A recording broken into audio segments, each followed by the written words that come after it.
ಹೃದಯಗಳಿಗೆ ನಮ್ಮ ಪ್ರೀತಿಯ ವಂದನೆಗಳು. ಈ ದಿನದಲ್ಲೂ ಸೋಮಾರಿಯ ಕೈ ಎಂಬ ಶೀರ್ಷಿಕೆಯಲ್ಲಿ ನಾವು ಕಾರ್ಯಕ್ರಮಗಳನ್ನು ನೋಡಲಿದ್ದೇವೆ. ಪ್ರಿಯನೇ, ನೀನು ಆತ್ಮ ವಿಷಯದಲ್ಲಿ ಅಭಿವೃದ್ಧಿ ಹೊಂದುವ ಪ್ರಕಾರ ಎಲ್ಲಾ ವಿಷಯಗಳಲ್ಲಿ ಅಭಿವೃದ್ಧಿ ಹೊಂದಿ ಸೂಕ್ಷ್ಮವಾಗಿರಬೇಕೆಂದು ಸತ್ಯವೇದವು ಹೇಳುತ್ತದೆ. ಕರ್ತನು ನಾವು ಎಲ್ಲಾ ಕಾರ್ಯಗಳಲ್ಲಿಯೂ ಸುಕ್ಷೇಮವಾಗಿ ಇರಬೇಕೆಂಬುದಾಗಿ ಬಯಸ್ತಾರೆ. ಆದರೆ ಅನೇಕರು ತಮ್ಮ ಸೋಮಾರಿತನದಿಂದ ಕರ್ತನು ತಮಗಾಗಿ ಇಟ್ಟಿರುವಂಥ ಆಶೀರ್ವಾದಗಳನ್ನು ಹೊಂದಿಕೊಳ್ಳಲಾಗದೆ ಅದನ್ನು ಕಳೆದುಕೊಳ್ಳುತ್ತಾರೆ. ಎಲ್ಲರಿಗೂ ಒಳ್ಳೆಯ ಕೆಲಸ, ಒಳ್ಳೆಯ ಸಂಬಂಧ, ಆಡಂಬರವಾದ ಜೀವನ, ಮಕ್ಕಳಿಗೆ ಉನ್ನತ ಶಿಕ್ಷಣವನ್ನು ಕೊಡಬೇಕೆಂಬಂಥ ಆಸೆ, ಅದನ್ನು ಜಾಗರೂಕತೆಯಿಂದ ಹುಡುಕುವಂಥವರು ಆ ಆಶೀರ್ವಾದಗಳನ್ನು ಹೊಂದಿಕೊಳ್ಳುತ್ತಾರೆ. ಆದರೆ ಸೋಮಾರಿಗಳಾಗಿರುವಂಥವರು ಈ ಎಲ್ಲ ಆಶೀರ್ವಾದಗಳನ್ನು ಮತ್ತೊಬ್ಬರು ಅನುಭವಿಸುವುದನ್ನು ನೋಡಬೇಕೇ ಹೊರತು ಇದು ಯಾವುದನ್ನೂ ಸ್ವಂತ ಮಾಡಿಕೊಳ್ಳುವುದಕ್ಕಾಗದೇ ಇರುವಂತೆ ದುರವಸ್ಥೆಗೆ ತಳ್ಳಲ್ಪಡುತ್ತಾರೆ. ಇದನ್ನೇ ಜ್ಞಾನೋಕ್ತಿಗಳು 21:25 ಸೋಮಾರಿಯ ಆಶೆಯು ಅವನನ್ನು ಕೊಲ್ಲುವುದು, ಅವನ ಕೈಗಳು ದುಡಿಯಲೊಲ್ಲವಷ್ಟೇ ಎಂಬುದಾಗಿ ಪರಿಶುದ್ಧ ಸತ್ಯವೇದ ಹೇಳ್ತದೆ. ಆದ್ದರಿಂದ ಇಂದು ಸೋಮಾರಿತನವನ್ನು ಬಿಟ್ಟು ಎಚ್ಚರಿಕೆಯಿಂದ ದುಡಿಯುವುದಕ್ಕೆ ಗಮನ ಕೊಡೋಣ. ಕರ್ತನು ನಮಗಾಗಿ ಕೊಟ್ಟಿರುವಂಥ ಆಶೀರ್ವಾದಗಳನ್ನು ಹೊಂದಿಕೊಳ್ಳೋಣ. ಈಗ ಜ್ಯೋತಿಯ ಕರ್ನಾಟಕ ನೋಡೋಣವಾ?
ಏನೋ ಹಣ ಕೊಟ್ಟಾಯ್ತಾ? ಮನೆಯಲ್ಲಿಂದ ಕೊಡಕ್ಕಾಗಲ್ಲ ಅಂತ ಹೊರಗಡೆ ಕರೆದು ಕೊಟ್ಬಿಟ್ರಲ್ಲ. ನಾನೆಷ್ಟು ಹೇಳಿದ್ರು ನೀವು ಕೇಳಲಿಲ್ಲ. ಅವಾಗ ಈ ಮನೇಲಿ ನನಗೇನು ಗೌರವ ಇದೆ? ಸುಮ್ಮನೆ ಬಾಯಿಗೆ ಬಂದಂಗೆ ಮಾತಾಡ್ಬೇಡಮ್ಮ. ನಾನು ಯಾರಿಗೂ ಯಾವ ಸಹಾಯನೂ ಮಾಡಿಲ್ಲ. ಹೌದು, ಹಂಗೆ ನಿಮ್ಮನ್ನ ನಂಬಿಡ್ಬೇಕು. ಇಲ್ಲೋಡು, ನೀನ್ ನನ್ನ ನಂಬ್ತೀಯೋ ನಂಬೋದಿಲ್ವೋ ಪರವಾಗಿಲ್ಲ, ಆದ್ರೆ ನಾನು ಹೇಳ್ತಾ ಇರೋದೇ ಸತ್ಯ. ಇಷ್ಟು ವಯಸ್ಸಾದ ಮೇಲೂ ನಾನು ಯಾಕೆ ನಿನ್ನ ಹತ್ರ ಮರೆ ಮಾಡಬೇಕು? ಇಲ್ಲ ನೋಡಿ, ಎಲ್ಲ ವಿಷಯನೂ ನನ್ಗೆ ಹೇಳ್ಬಿಟ್ಟೆ ನೀವು ಮಾಡ್ತೀರಾ? ಹಂಗೆ ಮಾತ್ರ ದೊಡ್ಡದಾಗಿ ಮಾತಾಡೋದು.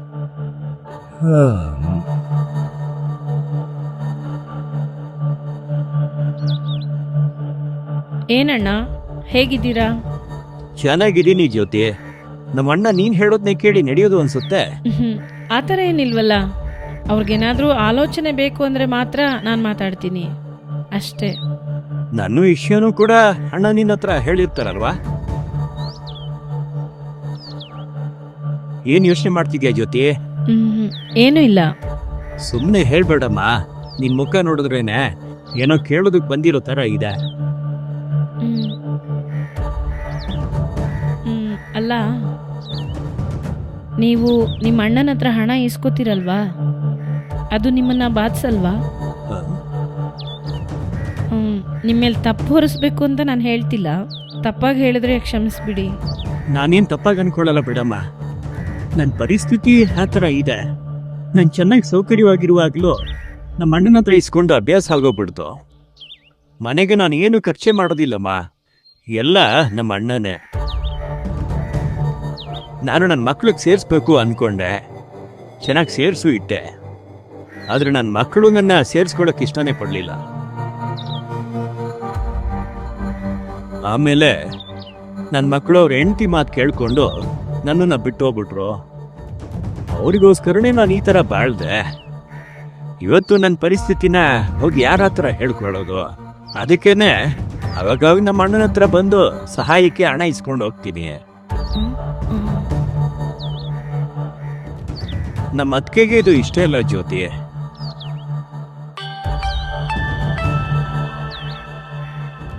ಅಣ್ಣನೇ ಕಾಲ್ ಮಾಡ್ತಾ ಇದ್ದಾನಮ್ಮ, ನಾನು ಹೋಗಿ ಬರ್ತೀನಿ. ಸರಿ ಅಣ್ಣ.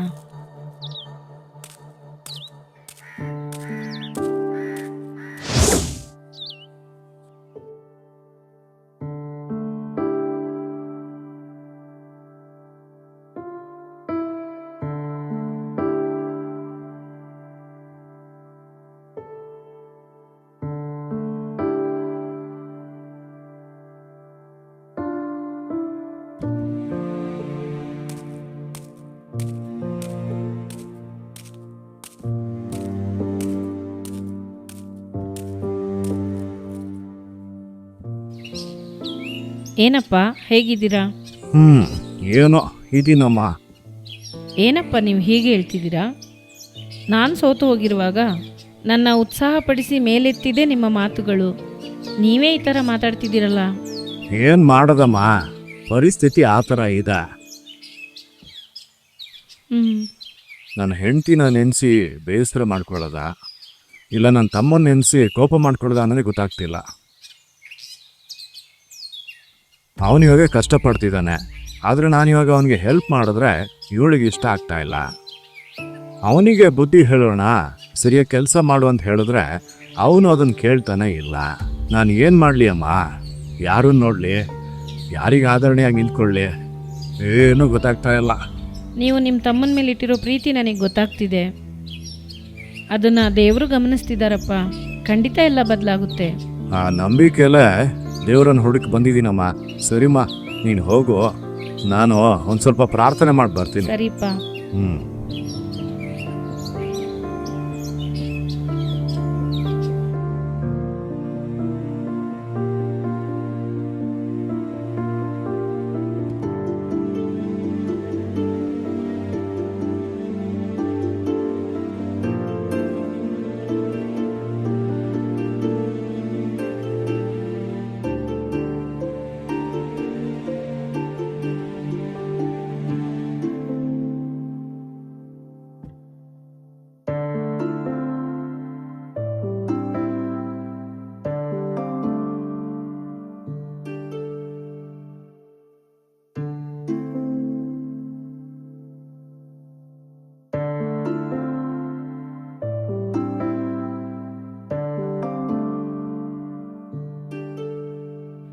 ಏನಣ್ಣ, ಇವಾಗ ಪರವಾಗಿಲ್ವಾ? ಏನು ಪರವಾಗಿಲ್ಲ, ಏನು ಅರ್ಥನೇ ಆಗ್ತಾ ಇಲ್ಲ. ನೀನ್ ತಾನೇ ಮಾತಾಡ್ಬೇಕು ಅಂತ ಕರೆದಿದ್ದು. ಚೆನ್ನಾಗಿ ಬಾಳದಂತ ನೀವು ಈಗ ಆಶೀರ್ವಾದವನ್ನು ಕಳ್ಕೊಂಡು ಬಾಳ್ತಾ ಇದ್ದೀರಿ. ಬಿಸ್ನೆಸ್ ಎಲ್ಲೂ ಅಭಿವೃದ್ಧಿ ಇಲ್ಲ, ಹೌದ್ ತಾನೆ?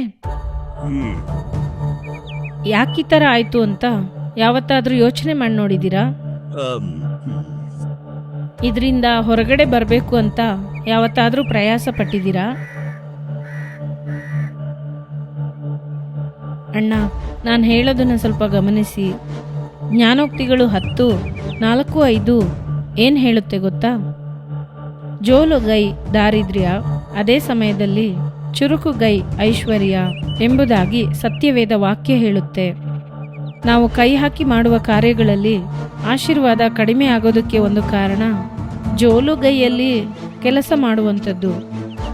ಕೆಲಸ ಮಾಡ್ತೀವಿ, ಆದರೆ ಅದನ್ನು ಯಾವ ಥರ ಮಾಡ್ತೀವಿ ಅನ್ನೋದು ಕೂಡ ಮುಖ್ಯ ಅಲ್ವಾ?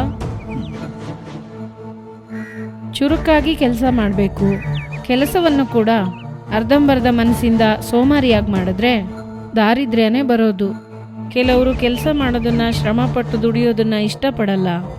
ಇಷ್ಟನೇ ಇಲ್ದಲೇ ಕೆಲಸ ಮಾಡ್ತಾರೆ. ಅವ್ರ ಜೀವನದಲ್ಲಿ ಆಶೀರ್ವಾದ ಹೇಗೆ ಬರುತ್ತೆ? ನೀವು ಯಾವ ಥರ ದುಡಿತಾ ಇದ್ದೀರಿ ಅಣ್ಣ? ಕೇಳಬಾರ್ದು, ಆದರೂ ಕೂಡ ಎಷ್ಟು ದಿನ ಅಂತ ಮತ್ತೊಬ್ಬರನ್ನೇ ಆಶ್ರಯಿಸ್ಕೊಂಡಿರೋಕ್ಕಾಗುತ್ತೆ? ನಿಮ್ಮ ಕೈ ಸೋಮಾರಿಯ ಕೈಯ ಅಥವಾ ಚುರುಕಾದಂಥ ಕೈಯ? ಯೋಚಿಸಿ. ಕೊನೆಗೆ ನನಗೂ ಆಲೋಚನೆ ಕೊಡ್ತಾ ಇದೆಯಾ ನೋಡ್ದಾ? ಇದಕ್ಕೆ ಅನ್ಸುತ್ತೆ ನಮ್ಮ ಅಣ್ಣ ನಿಮ್ಮ ಮಾತು ಕೇಳ್ತಾ ಇರೋದು. ನೀವು ನಿಮ್ಮನ್ನ ಸ್ವಲ್ಪ ಬದಲಾಯಿಸ್ಕೊಳ್ಳೋಕ್ಕೆ ಪ್ರಯತ್ನ ಮಾಡಿ ಅಣ್ಣ, ಪ್ಲೀಸ್.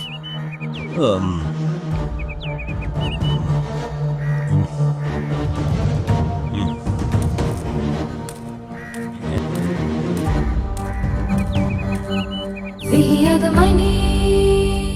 ಏನು ವೀಕ್ಷಕರೇ, ಜ್ಯೋತಿ ಅಕ್ಕ ನಾಟಕ ನೋಡಿದ್ರಾ? ಈಗ ನಿಮ್ಮ ಕುಟುಂಬದ ಆಶೀರ್ವಾದಕ್ಕಾಗಿ ದೇವರ ಸಂದೇಶವನ್ನು ಕೊಟ್ಟು ಪ್ರಾರ್ಥಿಸಲು ಸಹೋದರಿ ಅನಿತಾ ಬಾನು ಅವರು ಸಿದ್ಧರಾಗಿದ್ದಾರೆ. ನಂಬಿಕೆಯಿಂದ ದೇವರ ಸಂದೇಶ ಕೇಳ್ರಿ. ಕರ್ತನು ನಿಶ್ಚಯವಾಗಿ ಇಂದು ನಿಮ್ಮನ್ನು ಆಶೀರ್ವದಿಸುವನು.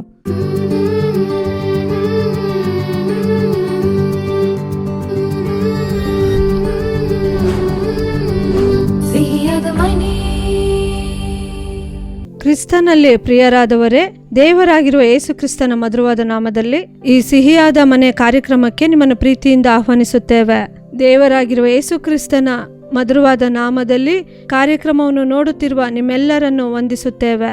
ಈ ದಿನದಲ್ಲಿ ಸೋಮಾರಿಯ ಕೈ ಎಂಬ ಶೀರ್ಷಿಕೆಯಲ್ಲಿ ವಾಕ್ಯದ ಮುಖಾಂತರ ನಾವು ಧ್ಯಾನಿಸಿ ಅದಕ್ಕಾಗಿ ನಾವು ಪ್ರಾರ್ಥಿಸಲಿದ್ದೇವೆ. ಒಂದು ಸೋಮಾರಿತನದ ಜೀವನ ಹೇಗಿರುತ್ತದೆ ಗೊತ್ತಾ? ನಿಂತುಕೊಳ್ಳುವುದಕ್ಕೆ ಸಮಯವೂ ಇರುವುದಿಲ್ಲಂತೆ, ಮಾಡುವುದಕ್ಕೆ ಕೆಲಸ ಇರುವುದಿಲ್ಲವಂತೆ. ಇದೇ ಸೋಮಾರಿತನದ ಜೀವನ. ಆಗ ಇಂತಹ ಜೀವಿತವನ್ನು ಜೀವಿಸಿದರೆ ಹೇಗೆ? ಒಂದು ಉಪಯೋಗವಿಲ್ಲದಂತ ಬಾಳು. ಸೋಮಾರಿಗಳನ್ನು ನೋಡಿದ್ದೀರಾ? ಹಾಗೆಯೇ ಕೂತುಕೊಂಡಿರುತ್ತಾರೆ. ಅದು ಸೋಮಾರಿತನದ ಜೀವನ. ನೋಡುವವರಿಗೆ ಕಷ್ಟಕರವಾಗಿರುತ್ತದೆ. ಅದು ಸೋಮಾರಿತನದ ಜೀವನ.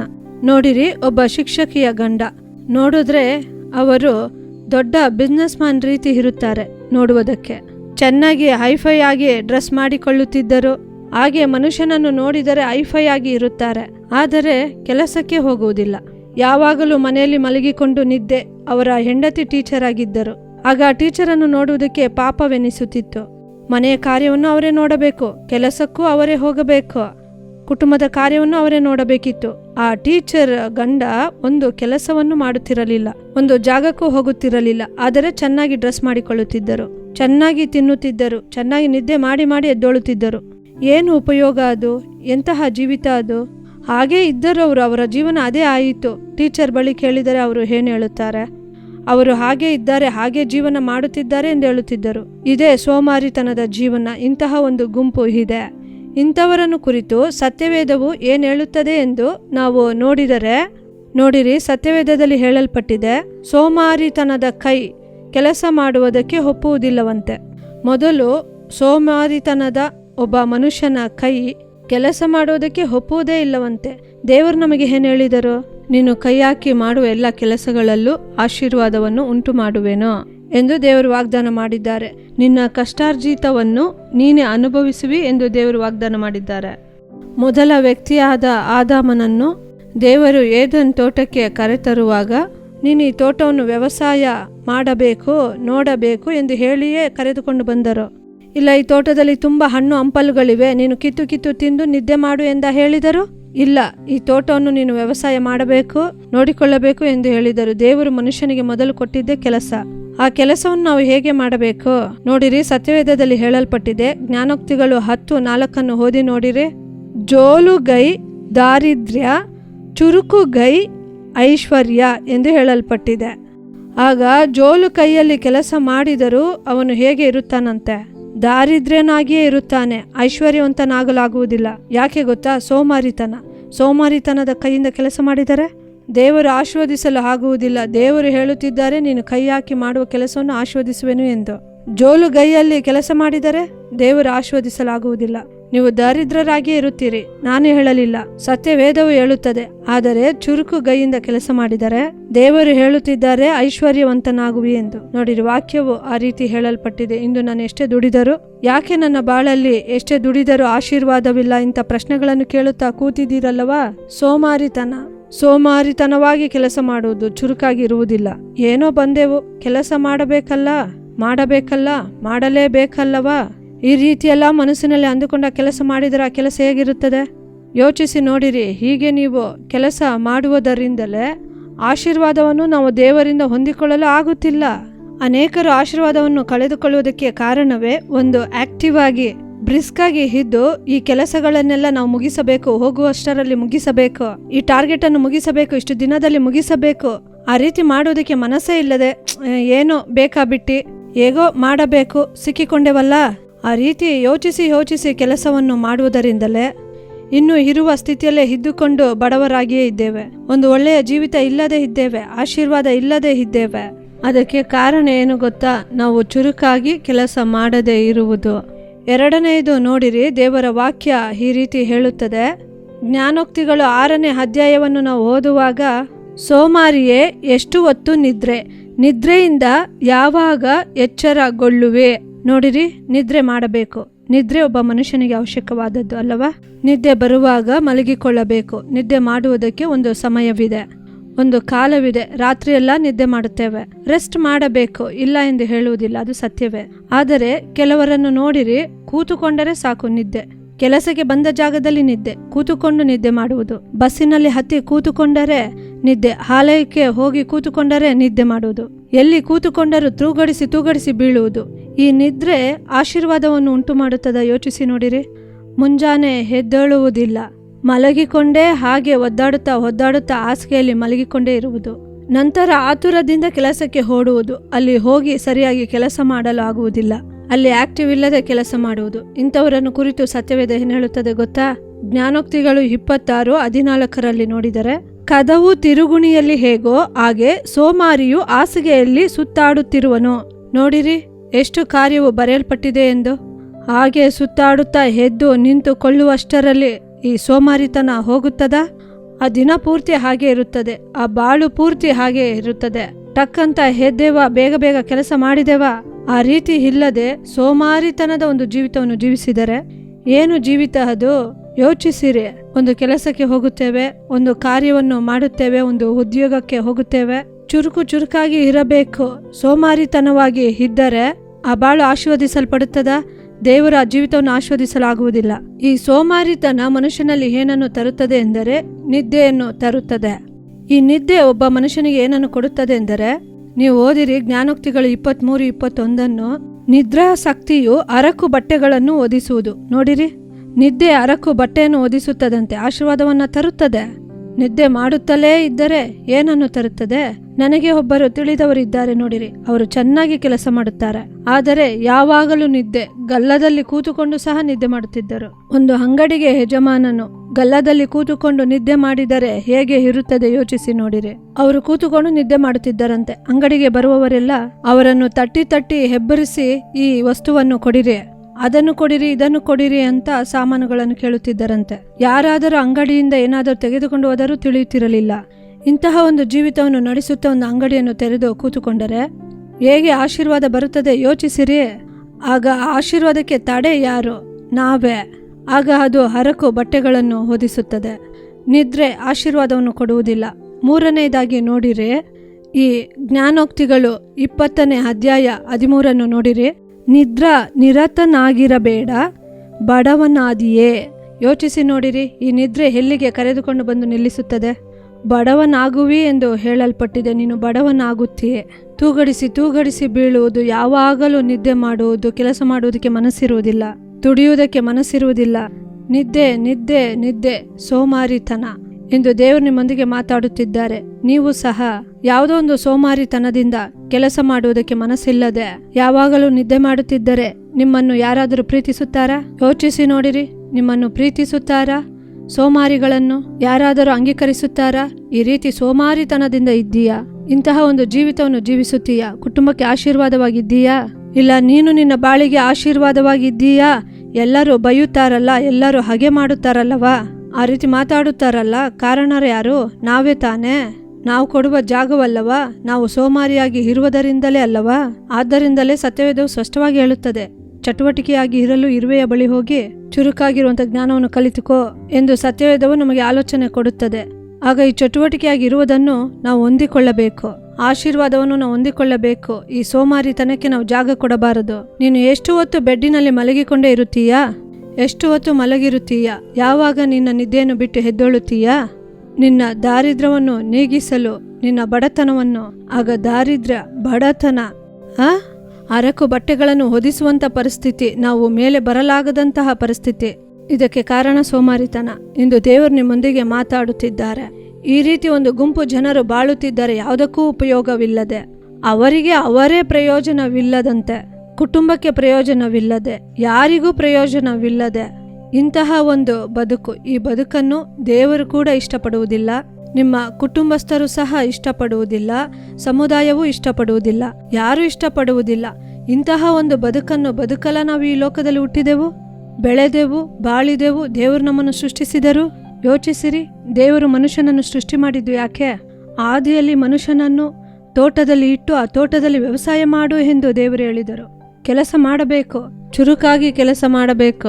ಆದ್ದರಿಂದ ತಾನೇ ದೇವರು ನಿನ್ನ ಬೆವರು ನೆಲಕ್ಕೆ ಬೀಳುವ ಹಾಗೆ ಕೆಲಸ ಮಾಡು ಎಂದು ಹೇಳಿದ್ದಾರೆ. ಕಠಿಣವಾಗಿ ಕೆಲಸ ಮಾಡಬೇಕು, ಕಷ್ಟಪಡಬೇಕು. ಅದಕ್ಕೆ ನಾವು ಇದ್ದೇವೆ. ಕಷ್ಟಪಟ್ಟು ಕುಟುಂಬವನ್ನು ಕಟ್ಟಬೇಕು, ಸೋಮಾರಿತನ ಬದಲಾಗಬೇಕು.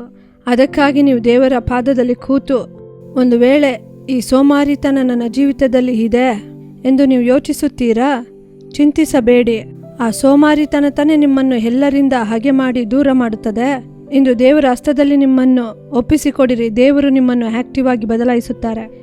ಏಸಪ್ಪ ನಿಮ್ಮನ್ನು ಬದಲಾಯಿಸುತ್ತಾರೆ. ಒಂದೇ ಕಾರ್ಯ, ನಿಮ್ಮನ್ನು ದೇವರ ಹಸ್ತದಲ್ಲಿ ಒಪ್ಪಿಸಿಕೊಡುತ್ತೀರಾ? ಏಸಪ್ಪ, ನನ್ನಲ್ಲಿ ಸೋಮಾರಿತನ, ಯಾವಾಗಲೂ ನಿದ್ದೆ ಬರುತ್ತದೆ, ನನ್ನಿಂದ ಇಷ್ಟಪಟ್ಟು ಕೆಲಸ ಮಾಡಲಾಗುತ್ತಿಲ್ಲ. ಏಸಪ್ಪ, ನನ್ನನ್ನು ನಿಮ್ಮ ಹಸ್ತದಲ್ಲಿ ಒಪ್ಪಿಸುತ್ತೇನೆ. ನನ್ನನ್ನು ಚಟುವಟಿಕೆಯಾಗಿ ಬದಲಾಯಿಸಿರಿ. ನನಗೆ ಈ ನಿದ್ರಾಶಕ್ತಿಯನ್ನು ತೆಗೆದು ಹಾಕಿರಿ. ಎಲ್ಲರ ರೀತಿ ನಾನು ಕೆಲಸ ಮಾಡಬೇಕು, ಎಲ್ಲರ ರೀತಿ ಓದಬೇಕು, ಎಲ್ಲರ ಹಾಗೆ ಇರಬೇಕು, ಎಲ್ಲರ ರೀತಿ ನಾನು ಬದುಕಬೇಕು. ನನ್ನಿಂದ ಆಗುತ್ತಿಲ್ಲ, ದೇವರೇ ನನಗೆ ಸಹಾಯ ಮಾಡಿ ಎಂದು ಇಂದು ನೀವು ದೇವರ ಹಸ್ತದಲ್ಲಿ ನಿಮ್ಮನ್ನು ಒಪ್ಪಿಸಿಕೊಟ್ಟರೆ, ದೇವರು ನೋಡಿರಿ, ನಿಮ್ಮಲ್ಲಿ ಒಂದು ಅಳತೆ ಇಲ್ಲದಂತ ಆಶೀರ್ವಾದವನ್ನು, ಒಂದು ಚಟುವಟಿಕೆಯನ್ನು, ಒಂದು ಬಲವನ್ನು ದೇವರು ನಿಮಗೆ ಕೊಡುತ್ತಾರೆ. ಅದರ ಮೂಲಕ ನೀವು ಆಶೀರ್ವದಿಸಲ್ಪಡುತ್ತೀರಿ. ಪ್ರಾರ್ಥಿಸೋಣವಾ?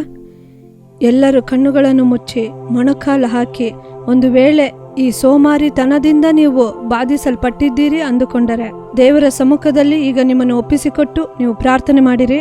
ನಿಮಗಾಗಿ ನಾವು ಪ್ರಾರ್ಥಿಸುತ್ತೇವೆ. ಕರ್ತನು ನಿಮ್ಮ ಪ್ರಾರ್ಥನೆಯನ್ನು ಕೇಳಿ ಕರ್ತನು ಒಂದು ಬದಲಾವಣೆಯನ್ನು ನಿಮ್ಮಲ್ಲಿ ಉಂಟು ಮಾಡುತ್ತಾರೆ. ಪ್ರಾರ್ಥಿಸೋಣವಾ? ಪ್ರೀತಿಯುಳ್ಳ ತಂದೆಯೇ, ಈ ಸುಂದರವಾದ ಸಮಯಕ್ಕಾಗಿ ನಿಮ್ಮನ್ನು ಸ್ತುತಿ ಮಾಡುತ್ತೇವಪ್ಪ. ದೇವರೇ, ಈ ಸೋಮಾರಿತನದಿಂದ ಬಾಧಿಸಲ್ಪಟ್ಟು ಇಂದು ಎಷ್ಟೋ ಜನರು, ದೇವರೇ, ನನ್ನ ಆಶೀರ್ವಾದವಾಗಿ ಇಲ್ಲವಲ್ಲ, ಎಲ್ಲರೂ ನನ್ನನ್ನು ದ್ವೇಷಿಸುತ್ತಾರಲ್ಲ, ಎಲ್ಲರಿಂದ ನಾನು ದೂರವಾಗುತ್ತಿದ್ದೇನಲ್ಲವ, ಯಾರೂ ನನ್ನನ್ನು ಅಂಗೀಕರಿಸುತ್ತಿಲ್ಲವಲ್ಲ ಎಂದು ಹೃದಯದಲ್ಲಿ ಒಂದು ಭಾರದಿಂದ, ಒಂದು ಚಿಂತೆಯಿಂದ, ಒಂದು ಏಕತನದಿಂದ, ಒಂದು ಕಷ್ಟದಿಂದ, ಒಂದು ಎದುರು ನೋಡುವಿಕೆಯಿಂದ ತನ್ನ ಕಷ್ಟವನ್ನು ಯಾರ ಬಳಿಯೂ ಹೇಳಿಕೊಳ್ಳಲಾಗದಂತೆ ಹೃದಯದಲ್ಲೇ ಯೋಚಿಸುತ್ತಾ ಅಪ್ಪ ಅಳುತ್ತಾ ಇರುವಂತಹ ಎಷ್ಟೋ ಜನರು ಇದ್ದಾರಪ್ಪ. ಇಂದು ಅಂಥವರಿಗಾಗಿ ನಿಮ್ಮ ಮುಖವನ್ನು ದೃಷ್ಟಿಸಿ ಪ್ರಾರ್ಥಿಸುತ್ತಿದ್ದೇವಪ್ಪ. ಅವರಿಗಿರುವ ಬಲಹೀನತೆಯನ್ನು ಬದಲಾಯಿಸಲು ನಿಮ್ಮಿಂದ ಮಾತ್ರ ಸಾಧ್ಯವಪ್ಪ. ಇಂದು ಯಾರೆಲ್ಲ ಬಂದು ನಿಮ್ಮ ಪಾದದಲ್ಲಿ ಒಪ್ಪಿಸಿಕೊಡುತ್ತಾರೋ, ನಾನು ಚಟುವಟಿಕೆಯಿಂದ ಕೆಲಸ ಮಾಡಬೇಕು ಎಂದು ಹೇಳುತ್ತಾರೋ, ನಾನು ಚುರುಕಾಗಿ ಕೆಲಸ ಮಾಡಿ ಆರ್ಥಿಕ ಆಶೀರ್ವಾದವನ್ನು, ದೇವರ ಆಶೀರ್ವಾದವನ್ನು ಹೊಂದಿಕೊಳ್ಳಬೇಕೆಂದು ಒಪ್ಪಿಸಿಕೊಟ್ಟು ಪ್ರಾರ್ಥಿಸುತ್ತಾರೋ, ಅಂಥವರ ಮೇಲೆ ನಿಮ್ಮ ಹಸ್ತವು ಚಾಚಲ್ಪಡಲಿ, ನಿಮ್ಮ ಮಹಿಮೆ ಇಳಿಯಲಿ. ನೀವು ಅವರನ್ನು ಸುತ್ತುವರೆಯಿರಿ, ಆ ಜನರನ್ನು ನೀವು ಆಶೀರ್ವದಿಸಿರಿ. ಅಪ್ಪ, ನಿಮ್ಮ ಹಸ್ತದಲ್ಲಿ ಒಪ್ಪಿಸುತ್ತೇವಪ್ಪ. ಅಪ್ಪ, ನೀವು ಜವಾಬ್ದಾರಿ ತೆಗೆದುಕೊಳ್ಳಬೇಕಾಗಿ ಪ್ರಾರ್ಥಿಸುತ್ತೇವೆ. ಅಪ್ಪ, ನೀವು ಈ ಜನರನ್ನು ಆಶೀರ್ವದಿಸಲು ನೀವು ಈ ಭೂಮಿಗೆ ಬಂದು ಅಪ್ಪ, ನೀವು ರಕ್ತವನ್ನು ಸುರಿಸಿದ್ದೀರಪ್ಪ. ಇವರಿಗೆ ಸಹಾಯ ಮಾಡಿ ಅಪ್ಪ. ಅಪ್ಪ, ನಿಮ್ಮ ಸಹಾಯವನ್ನು ಕೋರುತ್ತಾ ನಿಮ್ಮನ್ನೇ ಆಧಾರ ಮಾಡಿಕೊಂಡು ನಿಮ್ಮಲ್ಲಿ ಬಂದು ಪ್ರಾರ್ಥಿಸುತ್ತಿದ್ದಾರೆ. ಅವರನ್ನು ನೀವು ಆಶೀರ್ವದಿಸಬೇಕಾಗಿ ಪ್ರಾರ್ಥಿಸಿದ್ದೇವೆ. ನಿಮ್ಮ ಹಸ್ತದಲ್ಲಿ ಒಪ್ಪಿಸಿಕೊಟ್ಟಿದ್ದೇವೆ. ನೀವು ಜವಾಬ್ದಾರಿ ತೆಗೆದುಕೊಂಡಿದ್ದಕ್ಕಾಗಿ ವಂದನೆ. ಪ್ರಾರ್ಥನೆ ಕೇಳಲ್ಪಟ್ಟಿದ್ದಕ್ಕಾಗಿ ವಂದನೆ. ನಿಮಗೆ ಮಹಿಮೆ ಸಲ್ಲಿಸುತ್ತೇವೆ. ಯೇಸುವಿನ ನಾಮದಲ್ಲಿ ಒಪ್ಪಿಸಿಕೊಟ್ಟು ಪ್ರಾರ್ಥಿಸುತ್ತೇವೆ ತಂದೆಯೇ, ಆಮೇನ್. ಪ್ರಿಯರಾದವರೇ, ಇಂದಿನ ಕಾರ್ಯಕ್ರಮ ನಿಮಗೆ ಪ್ರಯೋಜನವಾಗಿತ್ತೆಂದು ನಾವು ನಂಬುತ್ತೇವೆ. ನೀವು ಹೊಂದಿಕೊಂಡಂಥ ಮೇಲುಗಳನ್ನು, ಆಶೀರ್ವಾದಗಳನ್ನು ನಮಗೆ ತಿಳಿಯಪಡಿಸಲು ಮರೆಯಬೇಡಿರಿ. ನಿಮ್ಮ ಪ್ರಾರ್ಥನಾ ಮನವಿಗಳನ್ನು ದೂರವಾಣಿಯ ಮೂಲಕ, ಇಮೇಲ್ ಮೂಲಕ ನಮಗೆ ತಿಳಿಯಪಡಿಸಿರಿ. ನಿಮಗಾಗಿ ಪ್ರಾರ್ಥಿಸಲು ಆಲೋಚನೆ ಕೊಡಲು ಸಹೋದರ ಮೋಹನ್ ಸಿ ಲಾಜರಸ್ ಅವರು ಮತ್ತು ದೇವರ ಸೇವಕರುಗಳು ಸಿದ್ಧರಾಗಿದ್ದಾರೆ. ಶನಿವಾರ ಮತ್ತು ಭಾನುವಾರ ಕಂಫರ್ಟರ್ ಡಿಜಿಟಲ್ ಚಾನೆಲ್ ಮತ್ತು ಏಸು ಬಿಡಿಸುತ್ತಾನೆ ಸಾಮಾಜಿಕ ಜಾಲತಾಣಗಳಲ್ಲಿ ಪ್ರಸಾರವಾಗುವ ಪ್ರಾರ್ಥಿಸೋಣ ಬನ್ನಿ ಕಾರ್ಯಕ್ರಮವನ್ನು ಕುಟುಂಬವಾಗಿ ನೋಡಲು ಮರೆಯಬೇಡ್ರಿ. ಪುನಃ ಮುಂದಿನ ವಾರ ಇದೇ ಕಾರ್ಯಕ್ರಮದಲ್ಲಿ ಇದೇ ಸಮಯದಲ್ಲಿ ಸಂಧಿಸೋಣ. ಅದುವರೆಗೂ ದೇವರ ಕೃಪೆ ನಿಮ್ಮೊಂದಿಗಿರಲಿ.